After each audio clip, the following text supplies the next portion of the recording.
อยู่แคมป์ทางคอยท่านางผู้สาวบ้านเวิร์ดคิดฮอดเด้สาวแก้มเปิ้นเวิร์ดสาวบ้านเวิร์ดเมืองไซบุรี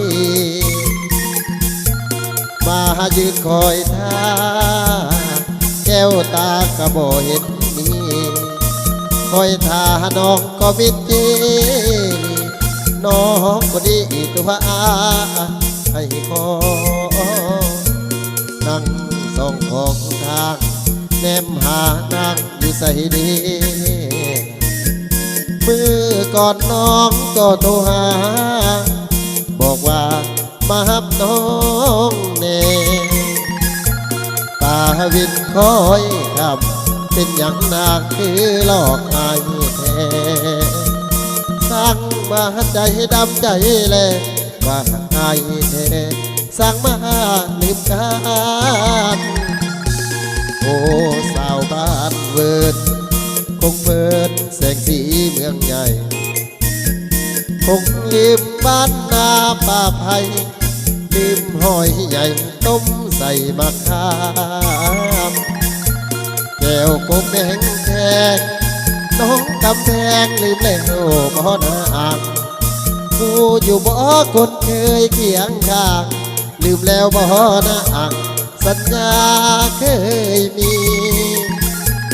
อ้ายยืนคอยทางอยู่ใส่เดนางสัญญาณมิดย้อยสิหู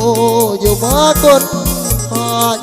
นั่งเงาง่อยคอยน้องคนดีขึ้นมาสาละอายถ้าอยู่เด้อคนดี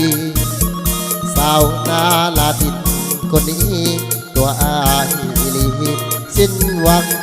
นั่งคอย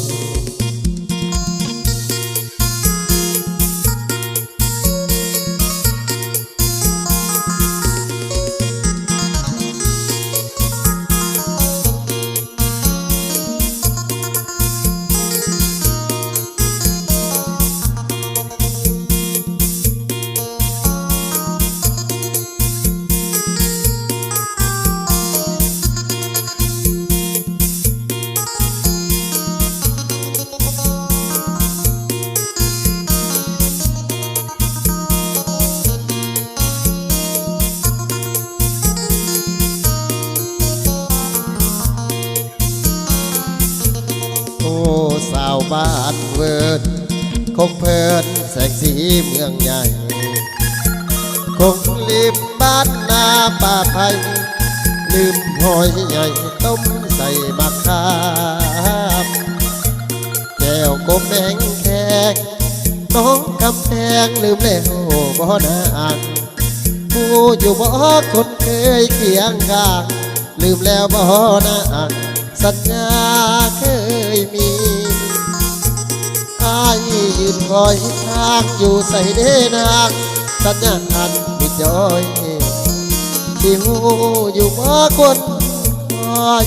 นั่งเงาง่อยคอยน้องคนดีขึ้นมาสาละอ้ายถ้าอยู่เด้อคนดีสาวนาลาดินคนนี้ตัวอายลีสิ้นหวังนั่ง